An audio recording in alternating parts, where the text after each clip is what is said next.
Isaiah 53.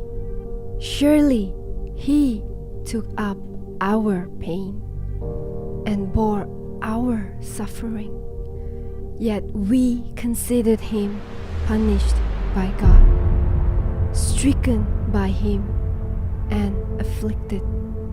But he was pierced for our transgressions, he was crushed for our iniquities. The punishment that brought us peace was on him, and by his wounds we are healed. Tanganmu terpaku karenaku,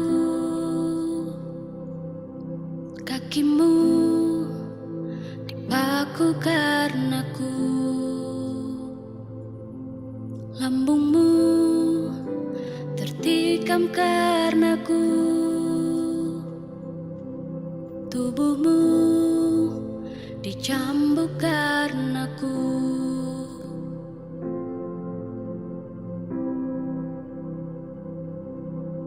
Dengan apa ku balas kasihmu?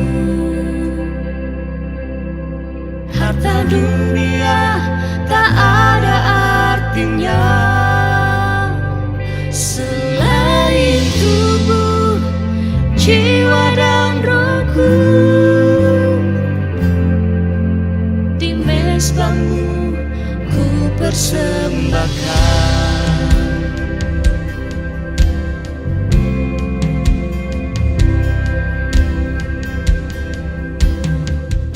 Ingat kasihnya, ingat kebaikannya,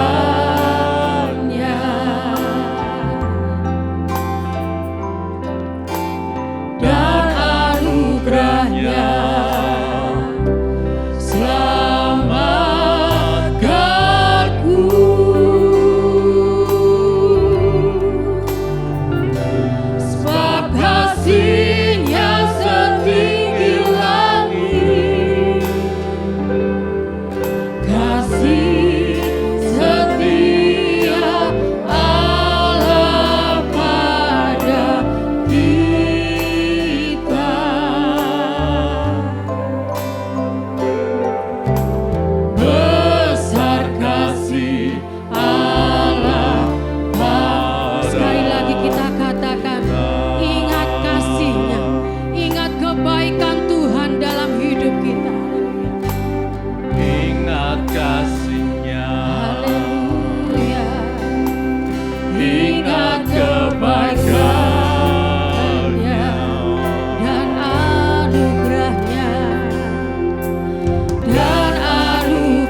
dari setiap kita selalu mengingat kasih, kebaikan Tuhan dalam kehidupan kita.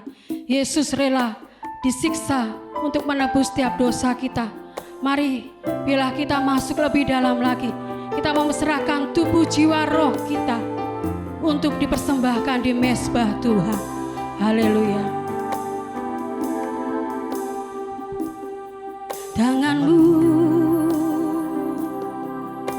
terpaku karenaku, kakiku dipaku karenaku, lambungmu tertikam karenaku, tubuhmu dicambuk karenaku.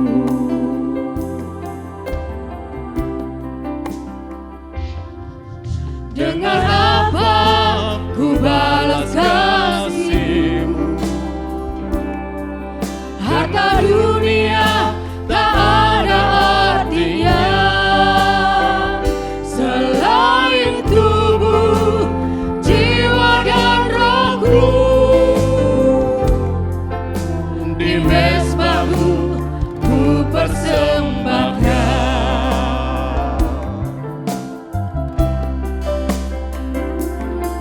Darah-Mu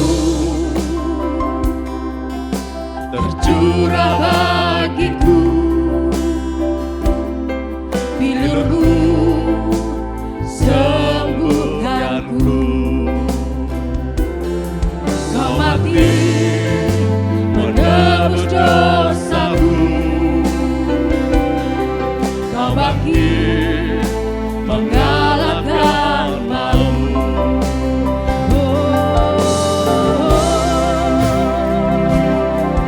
Dengan apa ku balas kasih-Mu? Harta dunia tak ada artinya selain tubuh, jiwa dan rohku.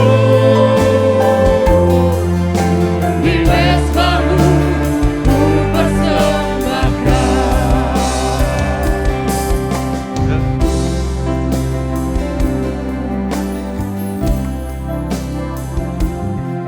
Darah-Mu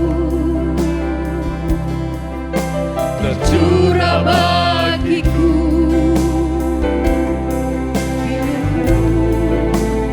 sembuhkanku. Kau mati menebus dosaku, Kau bangkit mengalahkan maut.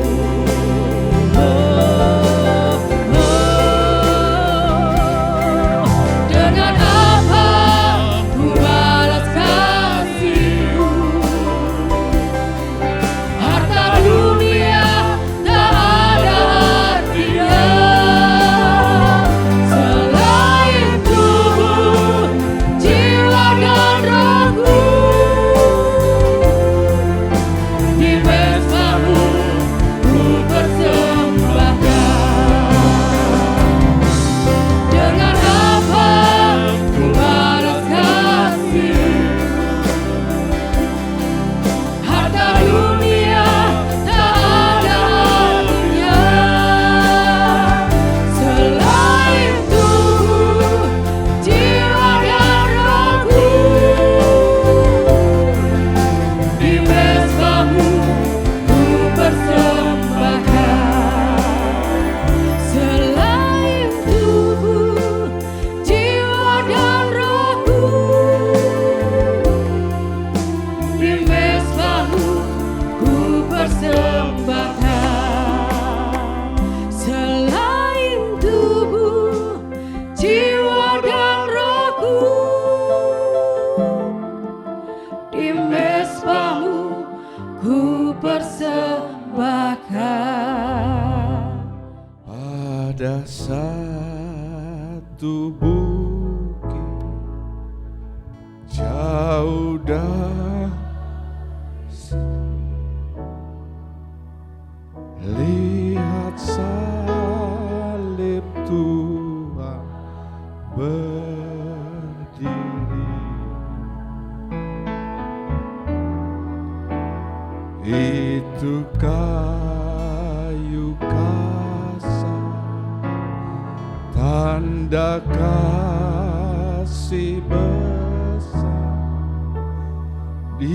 sana Tuhan ku telah mati. Angkat kedua tangan. Ku pandang pada salib itu, ku ingat cintanya Tuhan,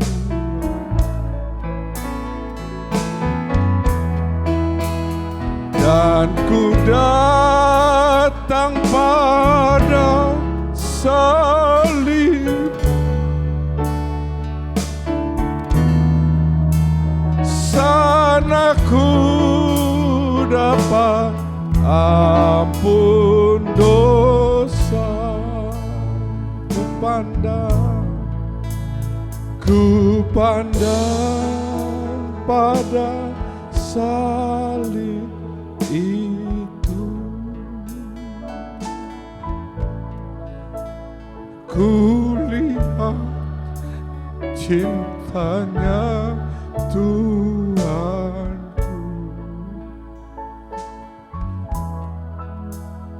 dan ku datang pada salib, sana ku dapat ampun. Kedua tangan saudara taruh di dada saudara. Ingat cinta kasih Tuhan. Taruh kedua tangan saudara di hati saudara. Ingat kasih Tuhan terhadap diri saudara.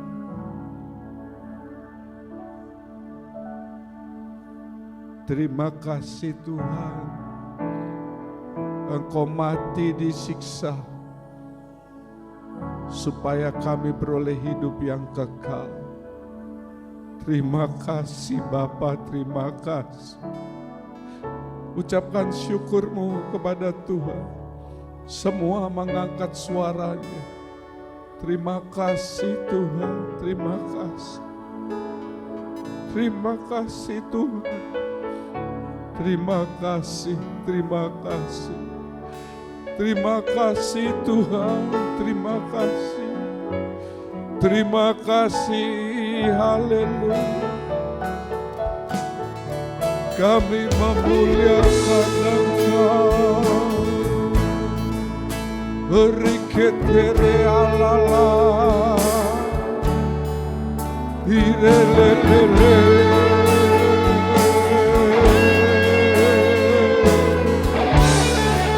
iaranta kalawarala, irelelele,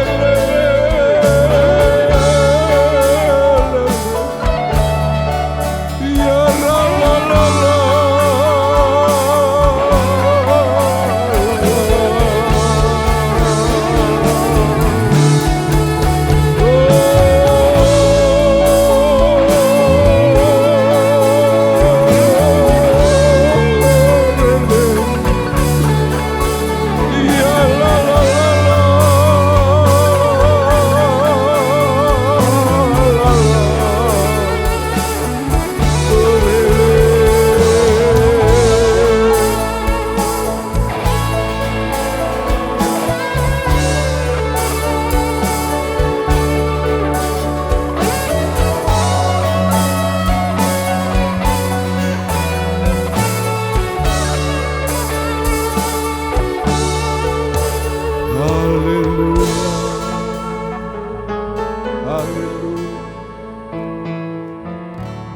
Haleluya.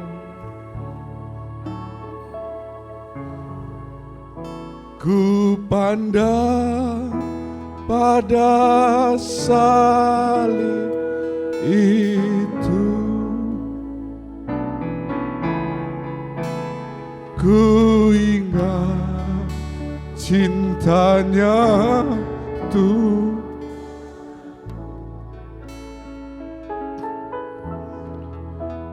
dan ku datang pada salibnya,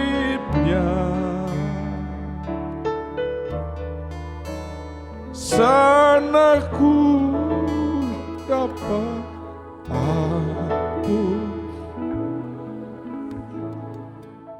Pada peringatan kematian Tuhan tahun ini, saya memberikan judul khotbah wujud kasih. Mari kita ucapkan bersama, 2, 3, wujud kasih. Ya. Satu kali ada seorang pemuda yang gemar berjudi. Makin lama dia makin kecanduan, sampai dia habis semuanya. Dia mulai menjual barang-barang di rumahnya. Sampai pada satu titik, tidak ada lagi yang bisa dijual. Dan bandar judi itu menangkap dia, disekap. Dan diberitahukan kepada pesuruhnya, memberitahukan kepada orang tuanya yang seorang janda, kalau tidak melunasi hutang judinya, maka anakmu tidak akan kami bebaskan. Ibunya yang seorang janda ini bekerja hanya sebagai pembantu rumah tangga. Mendengar hal tersebut, kalau dari gaji sebagai pembantu rumah tangga tidak akan cukup untuk melunasi hutang anaknya, jadi dia berhenti kerja.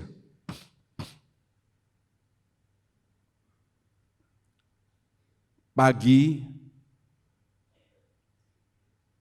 dia bekerja mencuci bajunya orang, iya. Sampai siang dia kerjakan. Setelah makan siang dia bekerja sebagai pemecah batu. Pemecah batu. Malam dia membantu orang memasak yang mau dijual pagi itu. Dia bantu orang. Beberapa waktu dia kerjakan sampai akhirnya uangnya cukup dan dia bayarkan. Lalu anak itu dibebaskan. Ya, tentu anaknya yang disekap itu tidak mungkin gemuk karena cuma dikasih makan sekali saja sehari. Begitu dia menjumpai ibunya, dia kaget sekali. Dia melihat ibunya ini kurus, hitam, dan dilihat tangannya ini kasar. Dia tanya, kenapa kok bisa begitu, Bu? Ya, setelah diceritakan, anak itu sujud, dan mulai saat itu dia bertobat. Tidak pernah berjudi lagi. Itu kisah antara ibu dengan anak kandungnya. Tetapi Bapa di surga, dia mengorbankan anaknya Tuhan Yesus Kristus, menebus dosa manusia yang firman Tuhan katakan seteru Allah. Dia tidak kenal kepada kita. Kita adalah seteru Allah, tetapi dia rela mengorbankan nyawanya. Haleluya. Kisah yang tadi tidak sebanding dengan kasih Tuhan terhadap hidup saudara dan saya.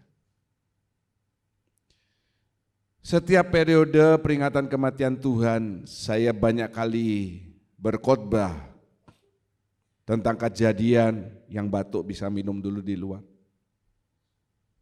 Tentang kejadian pada saat penyaliban atau setelahnya. Tetapi untuk kali ini saya ingin memberitahukan bagaimana wujud kasih Tuhan selama dia hidup di dunia ini. Manusia 100% sama seperti saudara dan saya. Mari kita baca bersama ayat pertama dari Yohanes 15 ayat 12 dan 13. Yohanes 15 ayat 12 dan 13. Yang melihat di rumah juga bisa membaca bersama kami. 2, 3. Inilah perintahku, seperti aku telah mengasihi kamu. Tidak ada kasih yang lebih besar daripada kasih seorang yang memberikan nyawanya untuk sahabat-sahabatnya. Amin. Lihat kalimat awal. Saudara harus saling mengasihi. Katakan bersama, saya harus saling mengasihi. 2, 3. Saya harus saling mengasihi. Ya,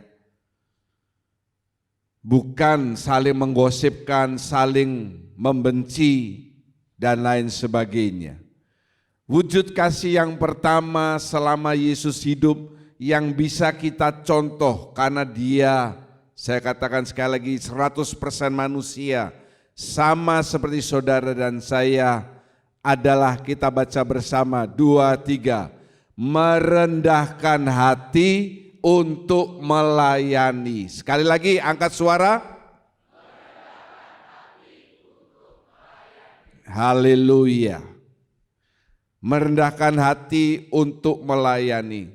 Tolong dibacakan dari Lukas 22 ayat 24, 26 dan 27.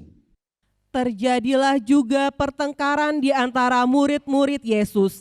Siapakah yang dapat dianggap terbesar di antara mereka?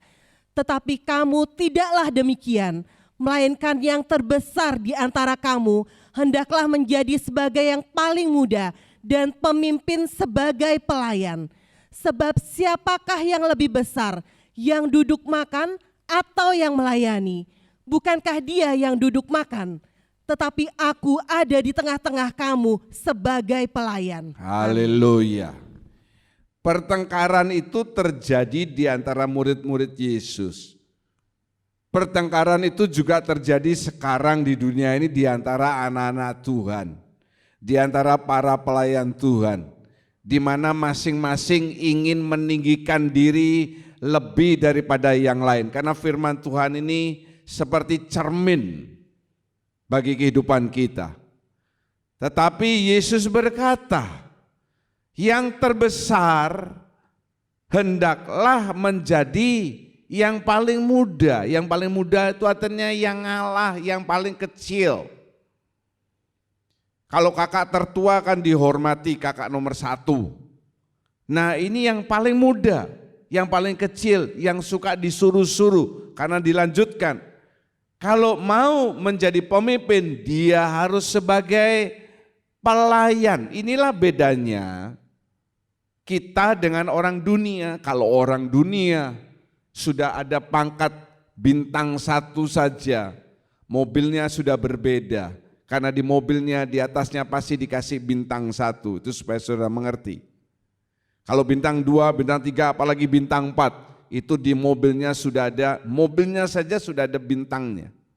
Kemana-mana sudah ada yang mengawal. Dia tidak pernah membawa tasnya karena ada ajudan, Brigadir Jenderal, ya, dan dipanggil bukan Brigadir Jenderal, tapi sudah dipanggil siap Pak Jenderal.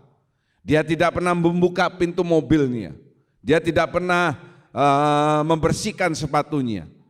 Semua sudah diurus, dilayani, tetapi di dalam Tuhan, kalau mau menjadi pemimpin, dia justru harus menjadi apa saudara? Pelayan. Haleluya. Lagi Yesus melanjutkan, mana yang lebih tinggi? Yang duduk makan atau yang pelayan? Nah saudara, kalau duduk di restoran, apalagi restoran yang mahal, tinggal atau tekan bel, pelayannya datang.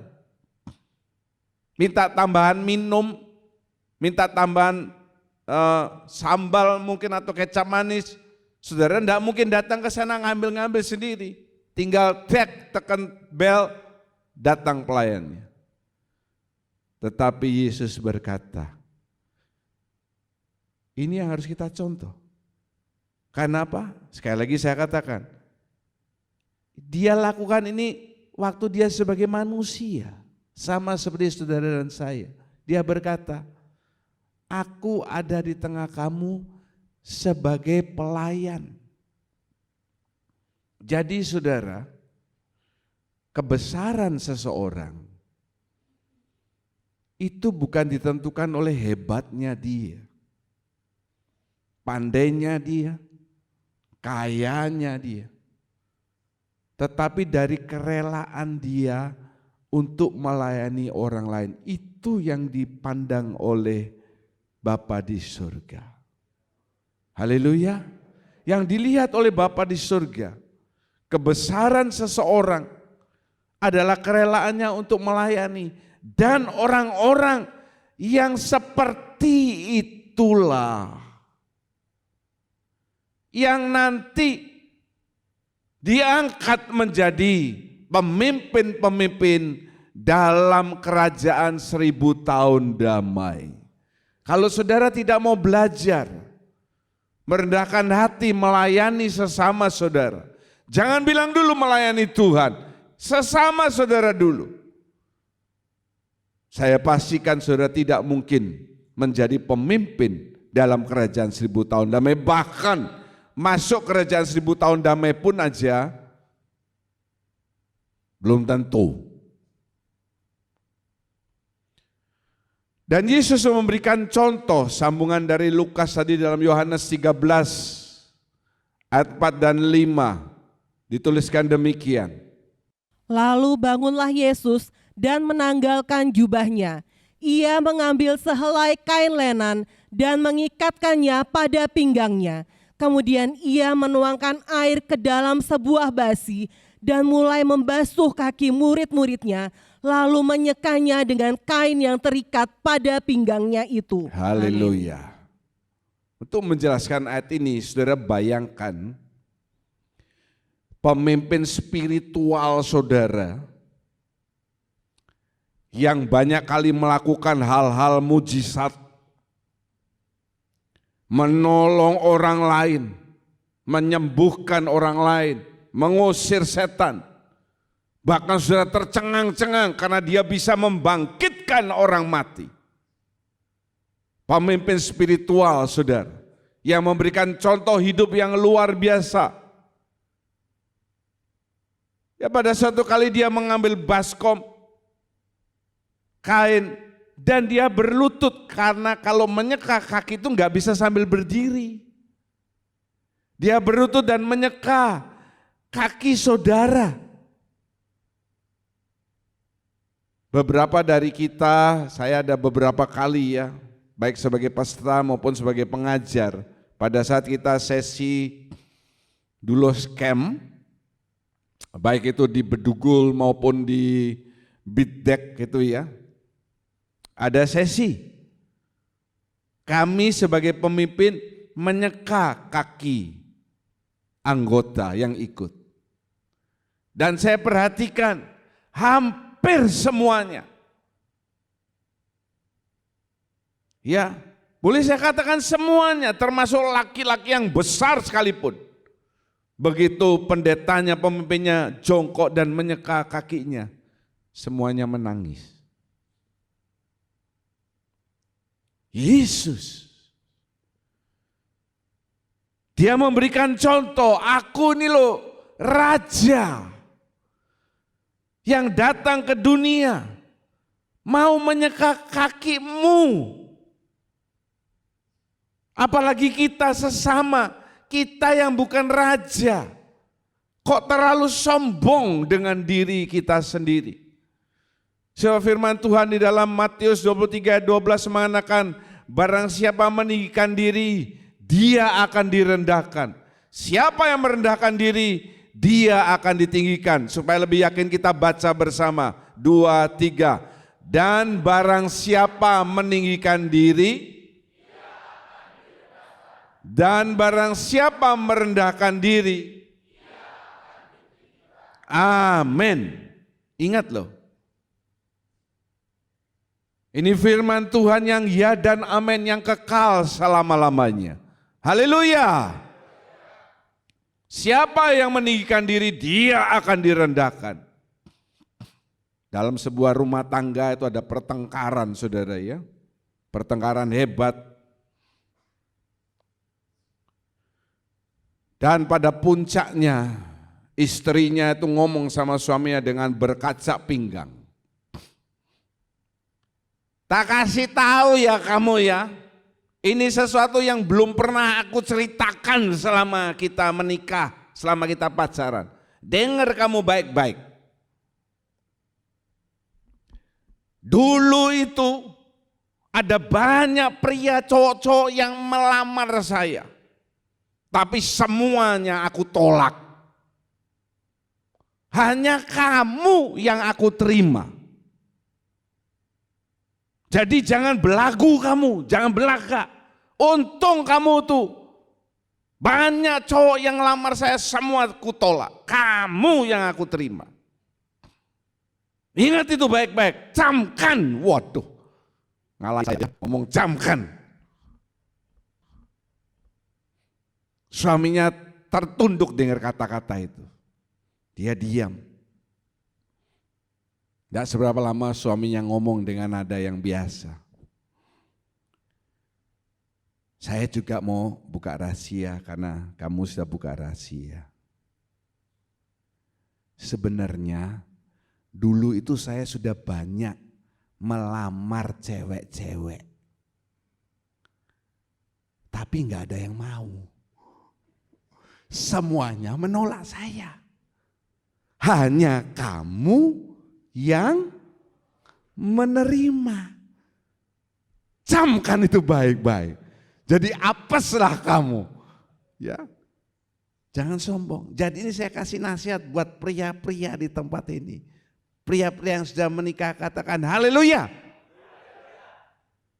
Kok ada suara yang belum menikah? Haleluya bagaimana itu? Kalau satu kali misalnya istrimu ngomong seperti itu, jangan langsung balas. Diam, berpikir. Minta hikmat dari Tuhan.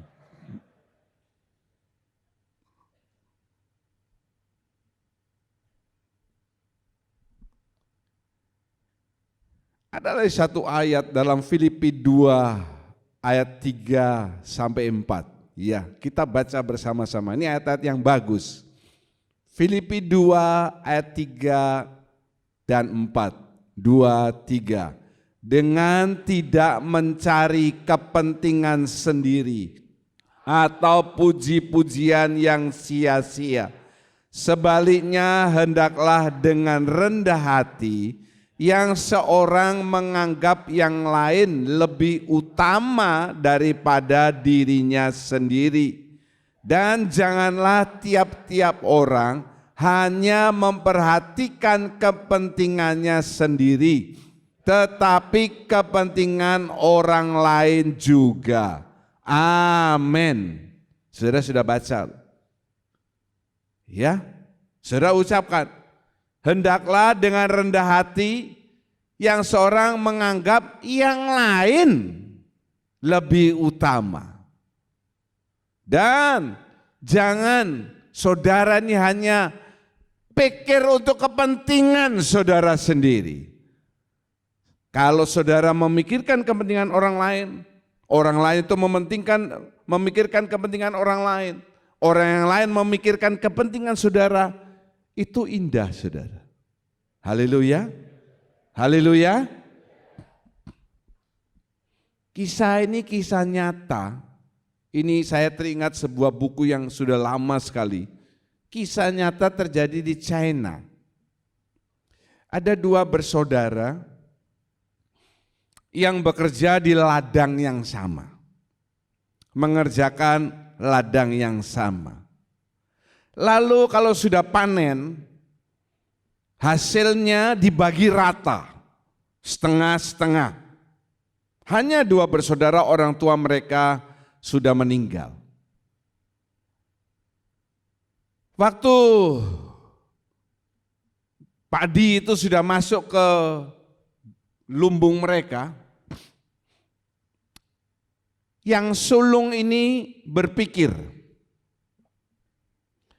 adikku tuh sendiri, kasihan dia. Dia sendirian, mereka sudah pisah rumah. Adikku tuh sendirian, kasihan dia. Nanti malam saya mau mengambil ya gerobak, tak isi padi. Nanti diam-diam malam-malam saya bawa ke lumbung adik saya. Dan waktu di rumah adiknya tuh juga mikir, kakakku ini sudah menikah, saya sendiri, dia sudah menikah dan punya anak. Gak fair, gak adil kalau saya nerima bagian yang sama dengan kakak saya. Jadi nanti malam aku mau ngambil gerobak, tak kasih dia padi, diam-diam di lumbungnya. Dan malam itu mereka berdua bangun ya, naruh padi di gerobak masing-masing, satu ke sini, satu ke sana. Kan ketemu di tengah jalan. Loh, ngapain malam-malam? Ya, satu juga, loh, kakak juga ngapain malam-malam, mau kemana ini? Lalu mereka menceritakan. Mereka berpelukan. Dan ikatan persaudaraan itu makin erat, saudara. Saudara, di tempat ini yang punya kakak adik, jangan bermusuhan dengan mereka. Apalagi kalau orang tua sudah tidak ada. Orang tua itu sebagai pemersatu. Kalau ada ribut-ribut antara anak-anaknya, biasanya orang tua itu tidak memihak. Meskipun di hatinya dia lebih sayang sama yang si A atau si B, tetapi dalam menyelesaikan masalah, orang tua yang normal itu tidak memihak. Nah, kalau masalahnya orang tuanya sudah tidak ada, anak-anak ini jadi ribut. Apalagi kalau orang tua itu meninggalkan warisan yang cukup banyak, bisa bunuh-membunuh. Berkali-kali saya mengatakan, saya ulangi lagi sekali, saya ini sudah mengatasi beberapa pertikaian antara saudara bersaudara. Bahkan ada yang orang tuanya baru kemarin dikubur. Ribut dengan saudara dengan kakaknya. Dia bawa pedang. Yang satunya bawa golok. Yang istrinya nelpon saya. Saya segera datang. Saya terus terang agak takut. Kenapa saudara? Ini kakak adik ini gede-gede saudara ya. Besar-besar, perutnya gede. Ya. Kalau saya maju begini kena perutnya aja sudah jatuh saya. Apalagi dia bawa pedang, bawa golok. Saya memang maju dalam nama Tuhan Yesus, tapi saya enggak punya ilmu kebal, saudara. Kalau dibacok saya juga berdarah, saya enggak punya ilmu kebal. Ya, baru saja kemarin dikubur orang tuanya. Mereka bawa pedang dan golok, rebutan harta. Saya ngomong, nanti papamu yang baru meninggal kemarin tuh bisa bangkit loh. Dan kalau dia bangkit tuh kiamat buat kamu berdua. Sebab nanti hartanya tidak dikasihkan salah satu dari kalian, tapi dikasihkan saya. Begitu dia dengar dikasihkan saya, langsung diam. Kok enak Pak John dikasih harta? Ya.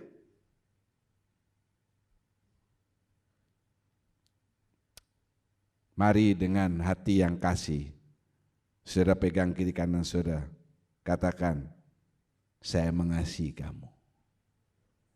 Ya, saya mengasihi kamu.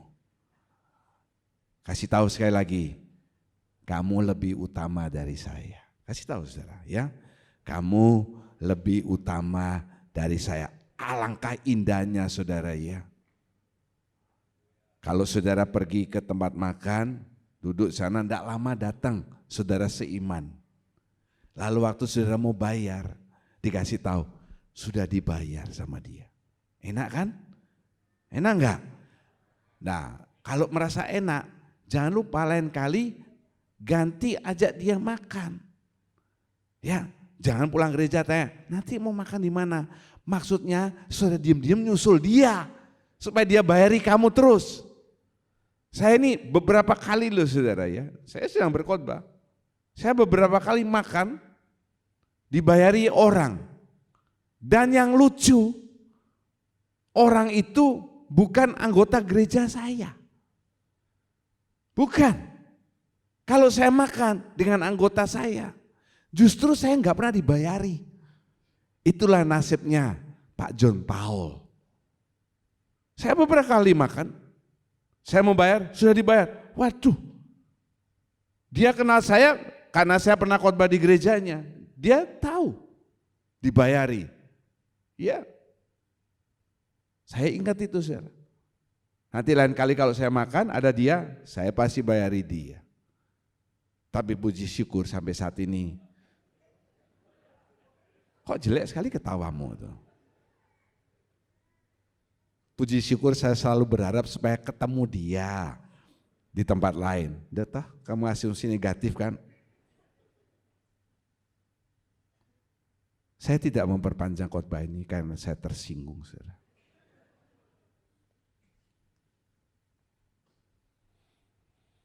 Wujud kasih Yesus yang kedua.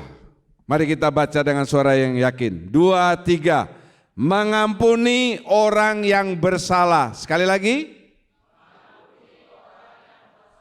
Ya. Gampang enggak saudara? Aduh, ya. Ngomong gampang. Supaya yang menyaksikan di rumah, dimanapun saudara berada juga tahu. Mungkin belum pernah mendengarkan cerita ini. Tapi tidak henti-hentinya saya memberikan contoh diri saya sendiri. Satu kali saya ribut dengan papi saya di rumah. Dulu sebelah ini kan rumah. Bukan masalah kesalahan saya, tapi saya membela mami. Dia lempar kursi ke saya.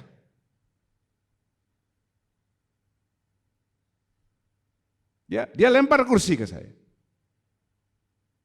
Saya jujur ya, saya lempar balik. Dan saya diusir dari rumah. Sejak hari itu, sampai saya sudah menikah dan punya anak, saya tidak pernah tidur di rumah lagi. Kebetulan saya ada kontrak toko, karena saya dulu kan bukan hamba Tuhan. Saya beresin 3 lantai ya, lantai 2-nya saya beresin, saya pindahkan, lantai 3 jadi gudang dan saya tinggal di lantai 2 saja. Saya beli kasur. Waktu mami sakit, saya tiap hari datang untuk mengganti, karena mami kan ada selang yang keluar dia harus cuci darah, CAPD. Saya datang, tapi saya tidak pernah tinggal tidur di rumah sejak hari itu, sampai papi meninggal. Dan akhirnya saya masuk ke rumah situ, papi keluar.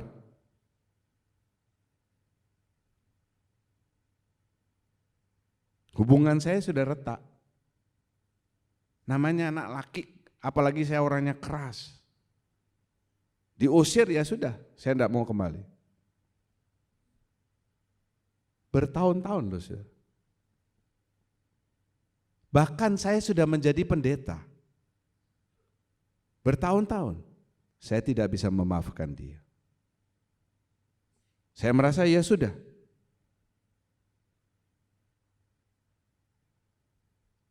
Apakah cerita saya ini tidak terdengar di luar? Oh, namanya mulutnya orang, saudara. Sampai ke gereja-gereja lain. Pendeta-pendeta memberi saya nasihat. Yang senior-senior aja yang saya ingat, Pak Firmanyu, Pak Timotius Arifin.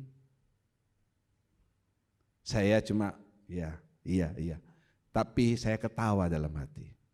Saya dikasih orang buku pengampunan dan lain sebagainya. Ya, saya berkhotbah loh.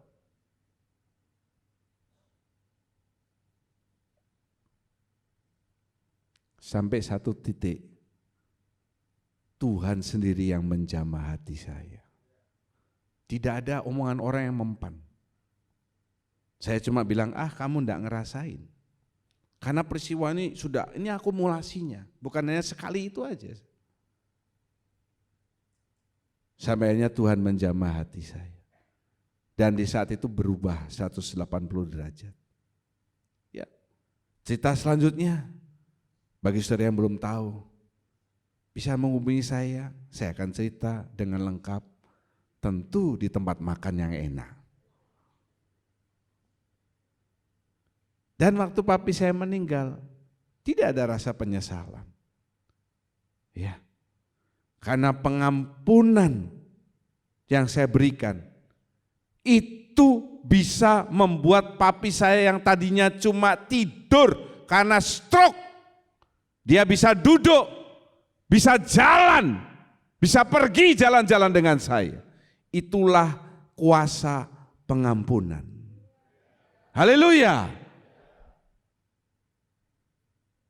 Charles Swindoll, seorang teolog, mengatakan, hidup itu adalah 10%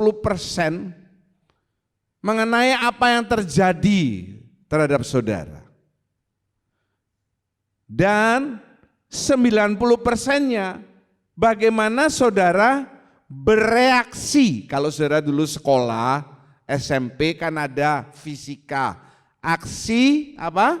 Reaksi. Ya, saudara buka pintu, dia nutup lagi. Ini aksi reaksi. Saudara mukul orang, lalu saudara akan dipukul. Tidak ada petinju itu terlebih berkat memberi daripada menerima. Dia justru lebih banyak sering memberi daripada menerima kalau petinju. Ya, hidup ini 10%, cuma 10% terhadap apa yang terjadi terhadap hidup saudara. Tetapi 90%-nya itu dipengaruhi oleh bagaimana saudara bereaksi. Ingat baik-baik. Yang terjadi terhadap saudara ini cuma 10%.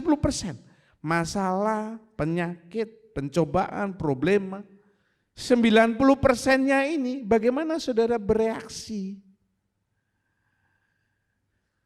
Karena tidak mungkin dalam hidup ini kita selalu mengalami hal-hal yang enak. Pasti saja aksi-aksi yang negatif, omongan yang negatif.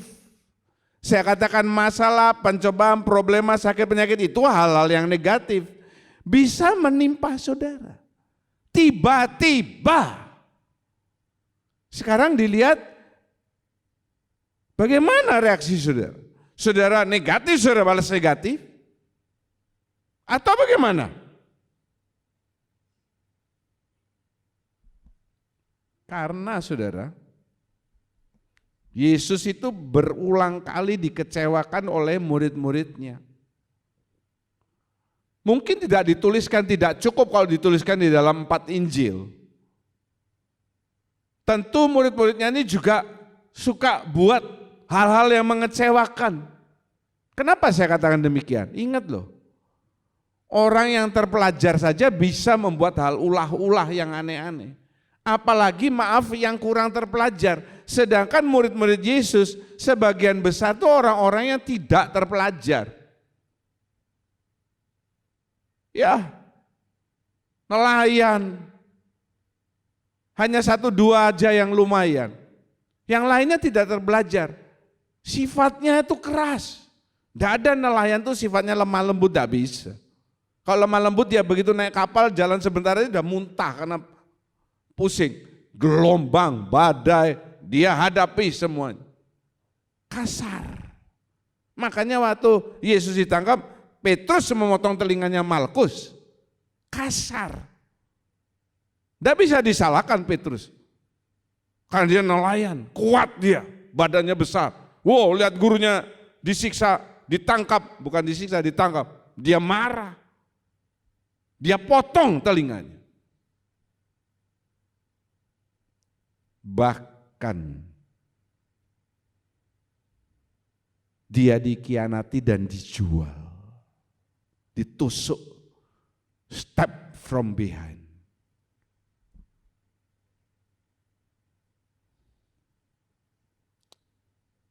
Dalam doa Bapa kami, Yesus mengajarkan. Ada bagiannya mengatakan, dan ampunilah kesalahan kami seperti kami mengampuni orang yang bersalah terhadap kami. Seperti itu equal. Jadi kalau saudara mau diampuni oleh Bapa di surga, saudara mesti mengampuni. Ayo katakan bersama-sama. Kalau saya mau diampuni, saya harus mengampuni. 2, 3.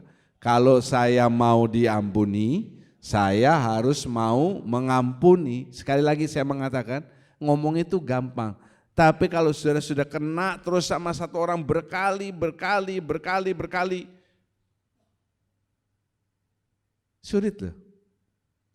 Saya itu loh, udah cerita tadi kan, sulit loh.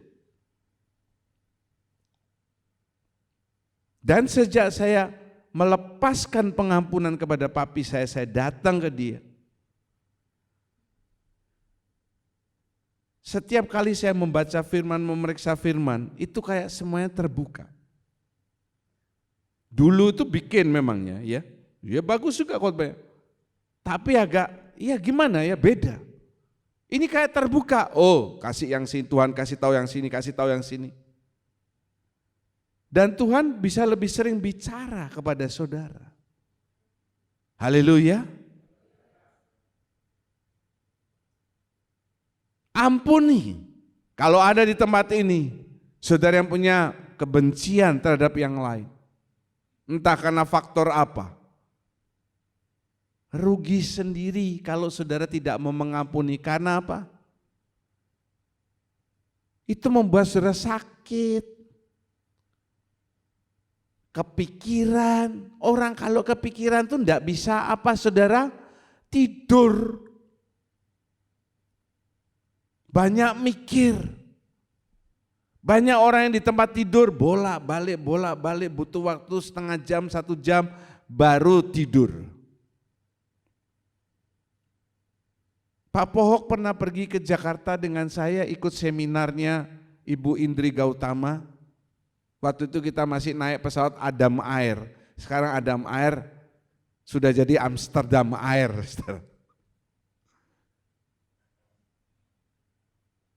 Di tengah-tengah katanya, pesawatnya goncang-goncang. Ya, Pak Pohok melihat saya di sebelahnya seperti melihat Tuhan Yesus yang kena hantam angin ribut itu, tidur dengan tenang. Saya bisa bayangkan sekarang, waktu kejadian itu, Pak Pohok dia berdoa, Yesus tolong Tuhan, aku belum menuliskan surat wasiat. Wasiatku waktu itu, nanti kalau aku meninggal turun ke Bu Mevi, tapi aku mau ngerubah. Aku mau ngerubah ke Bu Mevi, Feby dan Handi. Handi dikasih apa enggak ya? Oh enggak usah. Handi sudah cukup kaya. Orang-orang mungkin pada berdoa. Dan waktu mendarat saya dibanguni oleh pramugarinya. Karena Pak Pohok enggak berani bangunin saya. Enggak tahu mungkin dia juga tertidur. Dibanguni, Pak bangun Pak. Itu sudah beberapa kali sudah. Kalau penerbangan pendek cuma ke Surabaya atau ke Jogja, saya suka ke Jogja dulu waktu kuliah. Saya sering kali dibanguni oleh pramugarinya. Tidak usah banyak mikir. Hidup yang terlalu banyak mikir itu susah. Lihat kiri kanan, saudara. Lihat kiri kanan. Lihat kiri kanan dong, lihat kiri kanan. Kira-kira itu yang suka mikir atau yang selalu mikir atau yang justru gak pernah mikir apa-apa. Mikir tuh boleh, tapi enggak dibawa terus. Mau tidur juga, gimana nih jualanku ya? Saya jualan sate kok, aduh sama sate yang sana tuh kalah jauh, enggak laku-laku. Ya mungkin saudara perlu membuat gebrakan baru, gebrakan apa ya Yesus?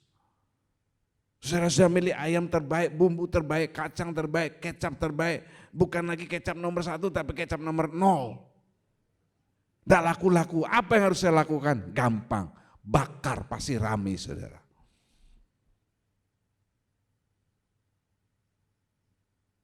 Ini loh. Yang dialami oleh Yusuf ini, dia dijual. Waktu dia di dalam sumur yang kering, dia dengar omong-omongan. Karena sumurnya ditutup kan enggak rapat sehingga enggak bisa dengar apa-apa. Pasti dia dengar suara. Ada kakaknya yang ngomong, kita bunuh saja. Loh. Aku ini adiknya loh, adikmu. Kita bunuh saja. Untungnya ada yang ngomong, jangan, dia adik kita.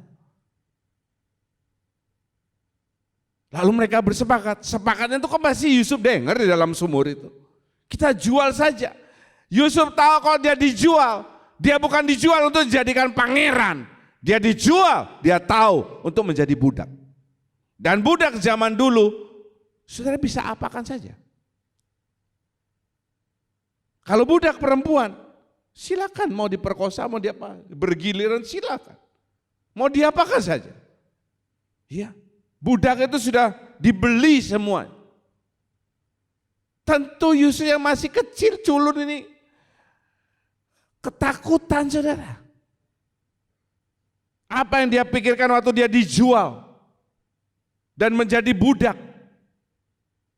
Dia ingat kebenciannya sama kakak-kakaknya. Saya kok percaya ya, waktu dia jadi budak, di penjara juga, dia selalu berpikir, seandainya Allah menolong aku dan aku menjadi orang besar, yang pertama aku injak kepalanya, itu kakak-kakakku. Aku akan datang dan menginjak-injak mereka. Kok gitu Pak? Yusuf itu juga manusia, saudara.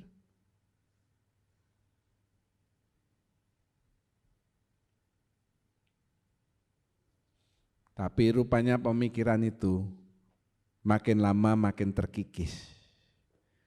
Dan puncaknya, waktu dia ketemu saudara-saudaranya, dia berkata, dia ngomong, nih loh, omongan ini yang mendasari saya ngomong tadi seperti tadi.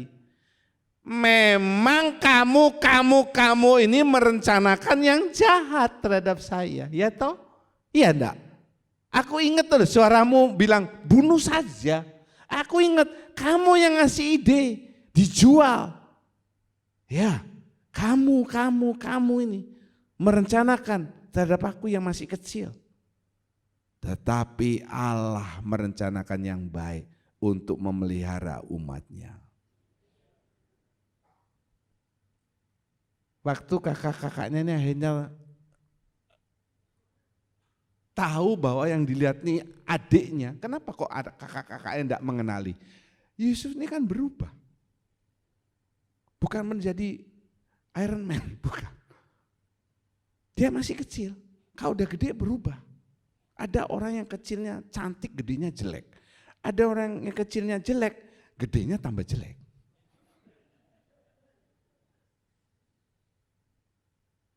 Berubah, apalagi dia dikasih jas. Ya kalau saudara melihat saya di rumah, saudara mungkin juga bisa kaget. Saya pakai celana pendek, baju lobang-lobang. Lu Pak John kok begini? Ya itulah. Kalau saya sudah berubah pakai jas, lain. Murid saya itu aja ngomong, waktu lihat rekaman khotbah YouTube. Lu Pak kok berbeda dari Pak di gereja dengan ngajar? Iya, karena kalau di gereja saya selalu merapi. Kalau ngajar rambut ya pokoknya disisir. Modelnya jadi lain saudara ya. Kalau di gereja kinclong, kalau ngajar biasa saja. Kok berbeda? Sama enggak Pak? Ya suaranya toh. Sama enggak kan begitu saja.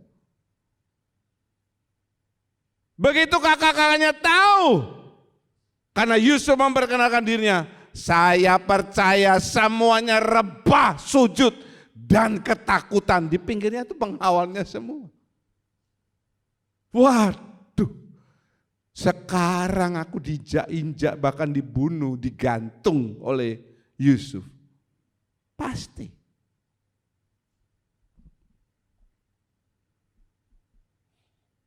Dia tidak melakukan itu. Dia tidak melakukan itu. Bisa enggak saudara seperti itu? Terhadap orang yang sudah menyakiti saudara, yang sudah menipu saudara. Sulit Pak, iya sulit. Makanya saya bilang, saya memberikan contoh diri saya, bukan orang lain. Yang terakhir, wujud kasihnya selama dia hidup. Mari kita baca dengan suara yang keras. 2, 3. Menyerahkan nyawanya. Sekali lagi. Jangan salah loh ya. Yesus itu tidak mati karena dibunuh oleh tentara Romawi. Tidak. Waktu dia ditikam lambungnya, itu tidak langsung mati. Kalau ditikam jantungnya, 1-2 menit mati dia. Kalau masih lambungnya, itu tergantung daya tahan seseorang. Lukas 23 ayat 6 berbunyi seperti demikian. Lalu Yesus berseru dengan suara nyaring, "Ya Bapa, ke dalam tangan-Mu kuserahkan nyawaku." Dan sesudah berkata demikian, ia menyerahkan nyawanya. Haleluya. Kenapa kok Yesus menyerahkan nyawanya? Apakah dia sudah kesakitan? Loh, dia tuh sudah kesakitan dari waktu dia dikasih mahkota duri, dicambuk. Itu yang lebih menyakitkan. Dia menyerahkan nyawanya karena dia melihat pekerjaannya ini sudah beres. Makanya kalimat terakhir yang dia katakan, it is finished. Dah selesai. Dan dia menyerahkan nyawanya. Tolong dimatikan lampu yang ini. Kita tahu beberapa kali mungkin sudah mendengar orang berkhotbah. Salib itu pertukaran. Ya, betul. Pertukaran. Ya, dia dilukai, disiksa.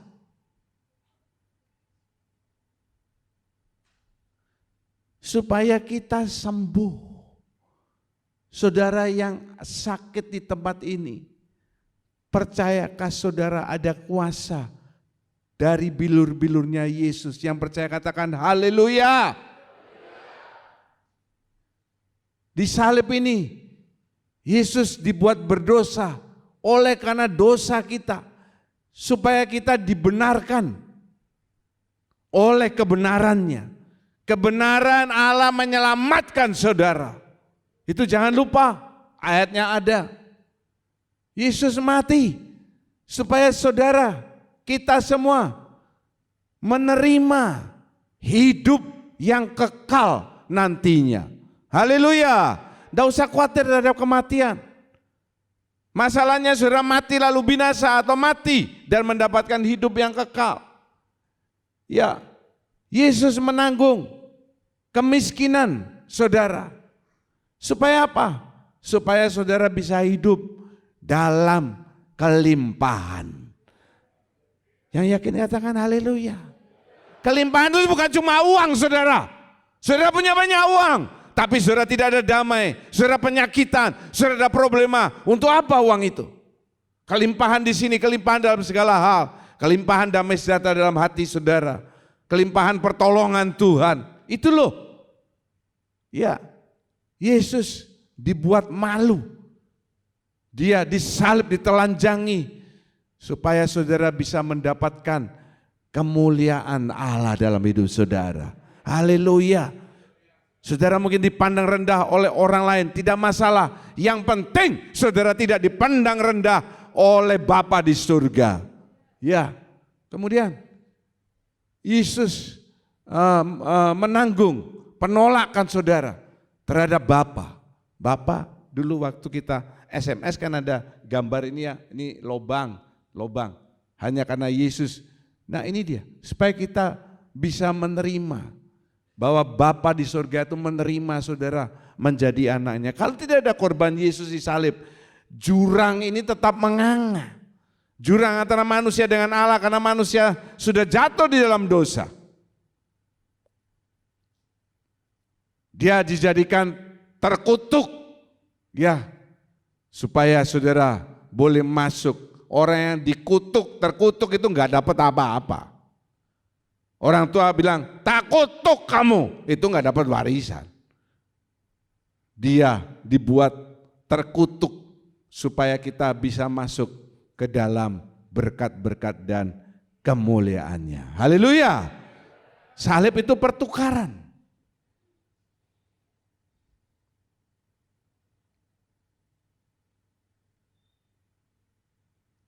Jadi siapa di antara saudara yang mengaku-ngaku orang Kristen, mengaku-ngaku anak Allah, tetapi tidak bisa menyadari kasih Tuhan yang begitu besar dalam hidup saudara, jangan harap dia mengakui saudara sebagai anaknya.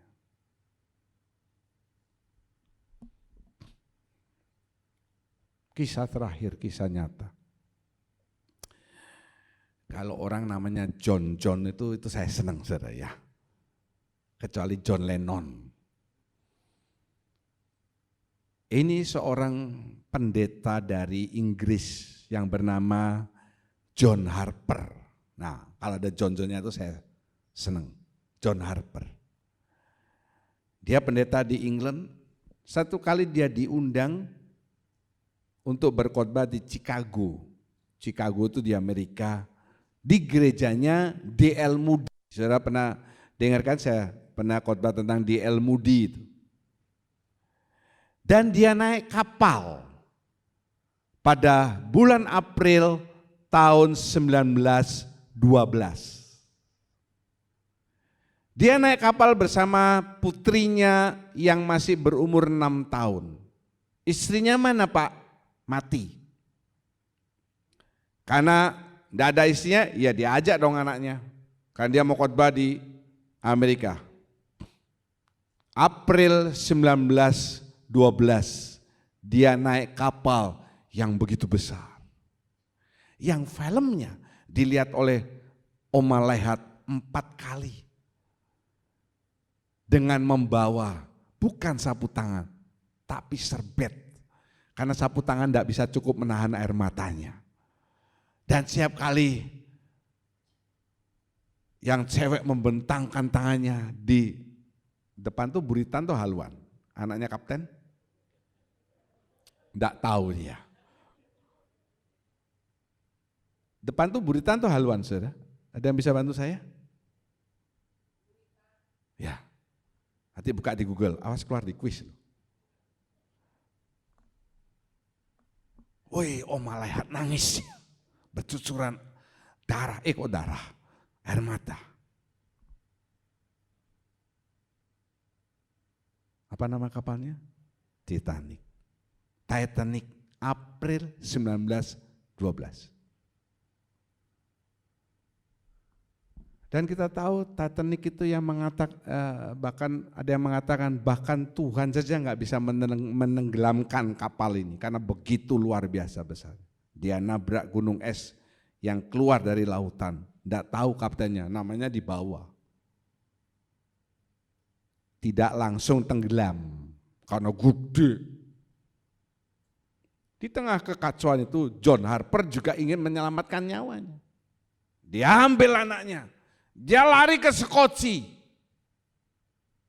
Dia titipkan anaknya sama orang lain. John Harper gimana Pak? Apakah dia ke sana untuk ngambil koper-kopernya orang? Oh tidak. John Harper dia kembali ke Titanic. Untuk apa? Di sana itu lagi chaos.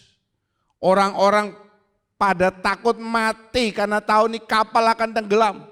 Dia memberitakan berita keselamatan. Dia menginjili orang. Ya tentu tidak banyak yang mau dengar. Oh, masing-masing sibuk menyelamatkan diri. Ini kok masih dikhotbahi dan lain sebagainya.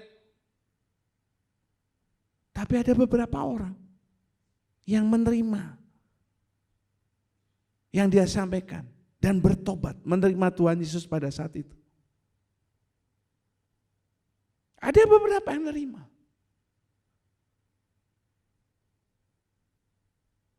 Empat, 5 tahun kemudian di Ontario, Kanada, kota yang bernama Ontario, Kanada, itu diadakan memorial untuk mengenang korban Titanic. Dan tentunya yang ada di sana adalah orang-orang yang selamat. Ada yang selamat saudara, enggak semuanya mati. Di perkumpulan itu ya, ternyata ada dari mereka ada beberapa yang menjadi hamba Tuhan.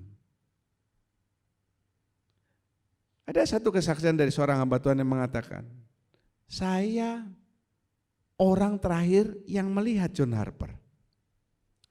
Dia begitu luar biasa gigih memberitakan Injil keselamatan. Dan saya menerima, bertobat. Dan sesudah itu Titanic dikubur selama-lamanya di bawah laut. Dan saya melihat John Harper mati di sana. Kesaksian ini membuat beberapa orang yang jadi hamba Tuhan berdiri dan berkata, kami ini juga hasil dari John Harper. Beberapa dari mereka menjadi hamba Tuhan. Banyak dari mereka yang bertobat. Ini hasil John Harper. Dia mati, makanya dituliskan the true hero. The true hero of the Titanic itu bukan Leonardo DiCaprio, bukan. Katakan bersama-sama, John Harper. Pokoknya ingat nama saya dan ikan karper. Cara mengingatnya paling gampang. John Harper, the true hero of the Titanic, bukan Leonardo DiCaprio, bukan. Tapi John Harper. Dia rela mati supaya banyak orang yang menerima Yesus. Sudah tahu dari pendeta-pendeta ini pasti kan dihasilkan juga orang-orang lain yang bertobat. Ya, luar biasa. Sudah tahu ini almarhum Mother Teresa mengatakan, tidak semua dari kita ini bisa melakukan hal-hal yang besar. Enggak semua dari kita bisa melakukan hal-hal yang besar. Tetapi kita bisa melakukan hal-hal yang kecil dengan kasih yang besar. Sekali lagi, tidak semua dari saudara ini bisa melakukan hal-hal yang besar. Ya toh? Saudara kan tidak bisa menciptakan apa-apa toh. Orang bikin Lego aja hancur loh. Susah payah. Tetapi setiap dari saudara yang melihat di rumah juga,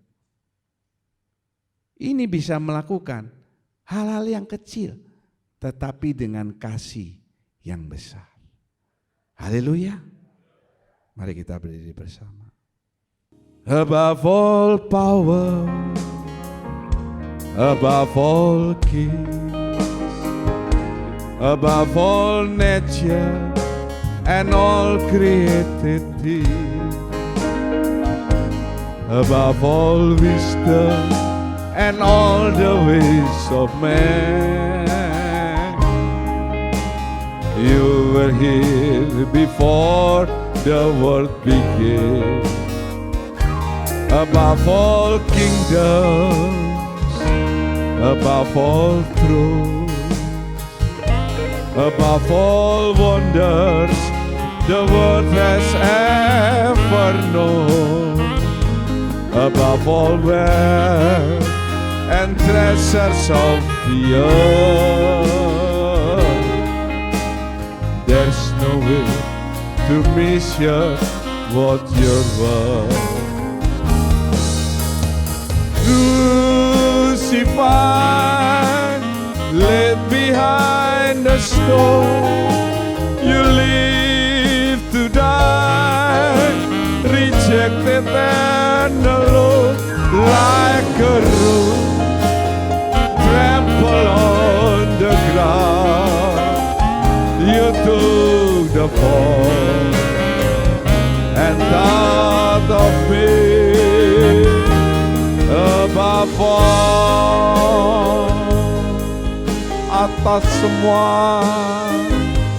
atas semua kuasa dan semua raja, atas semesta segala ciptaannya. Yang sudah dapat boleh berdiri. Atas semua hikmah dan jalan manusia, Kau telah ada sebelumnya.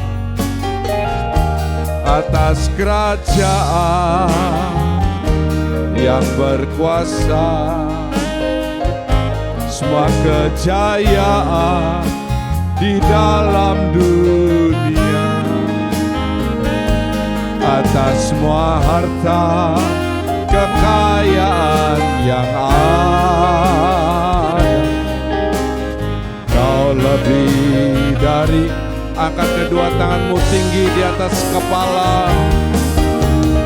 Disiksa dan disalibkan, telah mati, selamatkan hidupku.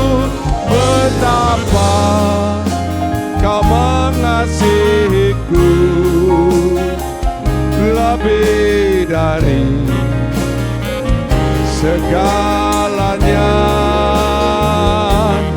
Yesus, di hari yang luar biasa ini, saya mengajak saudara semua berlutut.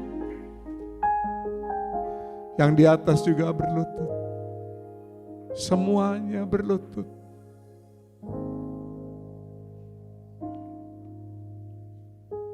Angkat kedua tangan saudara. Disiksa dan disalibkan, telah mati, selamatkan hidupku. Betapa Kau mengasihiku, lebih dari segalanya. Serukan sekali lagi. Disiksa, disiksa dan disalibkan, telah mati, selamatkan hidupku. Betapa Kau mengasihiku, lebih dari segalanya. Serukan betapa Kau mengasihiku, lebih dari segalanya. Yesus,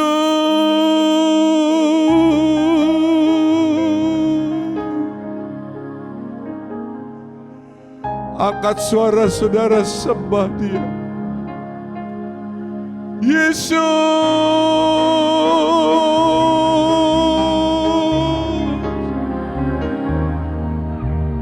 oh rikelelele,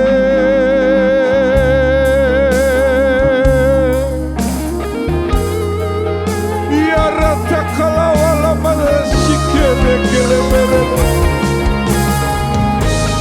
urikete kelemara wala malasikele lelele, urikete lelele ala.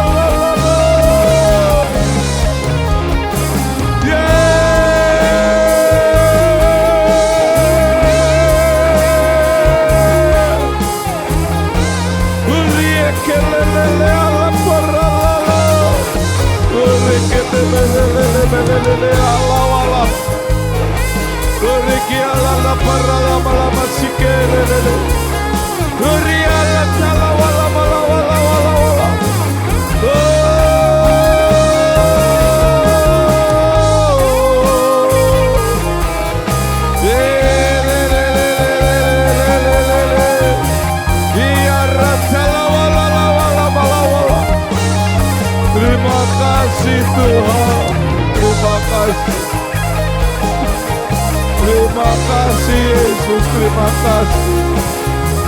Terima kasih Tuhan, terima kasih. Haleluya, haleluya. Kita angkat roti lebih tinggi daripada kepala, lebih tinggi daripada kepala saudara. Apakah lututmu gemetar sekarang? Belum 5 menit saudara berlutut, sudah gemetar. Yesus berjam-jam di kayu salib, menanggung sengsara saudara. Saudara ini ada karena dia mengorbankan nyawa. Roti yang saudara angkat, ini adalah cabikan tubuh Yesus pada saat dia dicambuk. Bukankah roti yang kita angkat dan mintakan berkat adalah persekutuan dengan tubuh Kristus? Amin. Katakan dalam nama Tuhan Yesus Kristus, bersekutu dan jadilah berkat.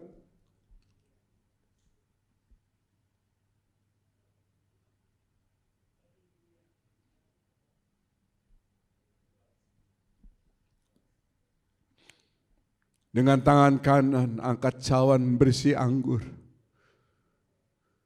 Saudara di tempat ini maupun yang di rumah yang mengikuti perjamuan kudus, yang dalam keadaan sakit.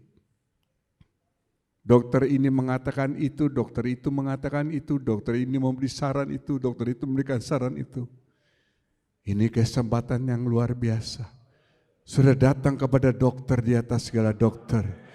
Pencipta saudara, yakini oleh bilur-bilurnya saudara sudah disembuhkan. Yang dalam masalah, taruh semua masalahmu di bawah kaki salib Kristus. Ambil setiap tetesan darahnya.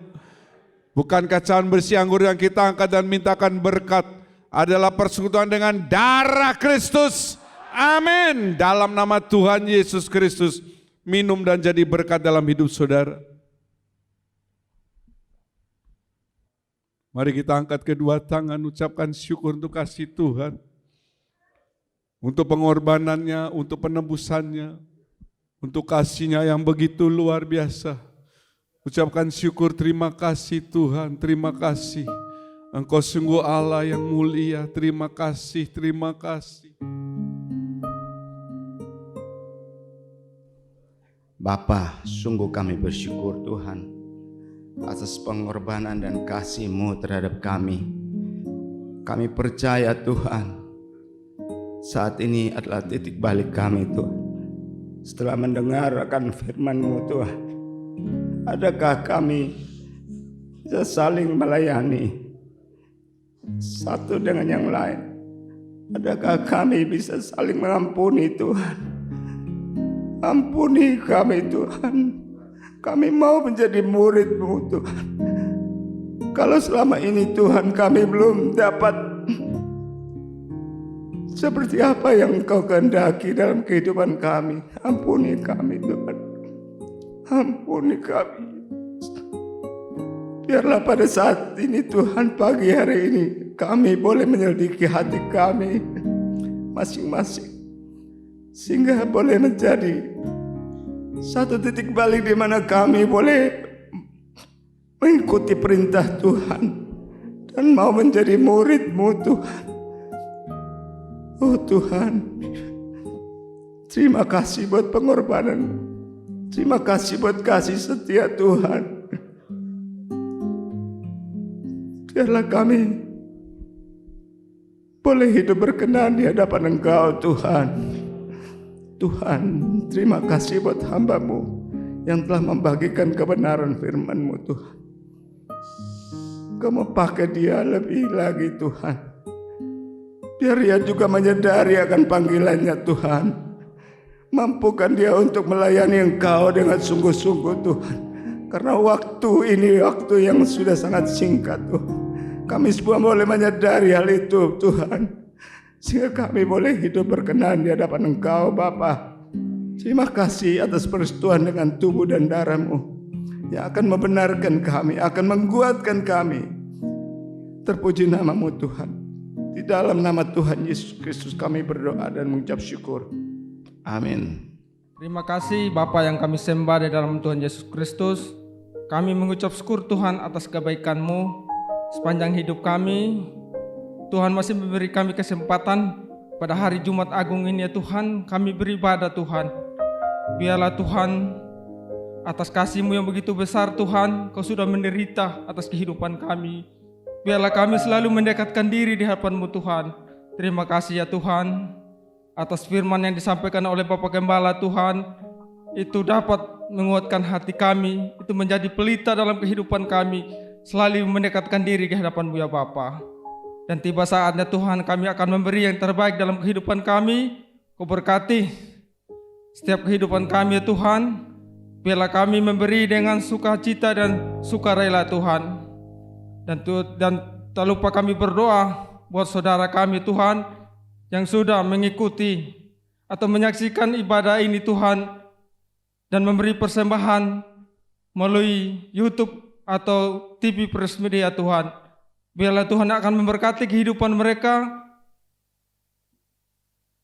dan apa yang mereka beri Tuhan, biarlah itu untuk pelayanan gereja ini Tuhan. Terima kasih Bapa, hanya di dalam nama Tuhan Yesus. Haleluya, amin.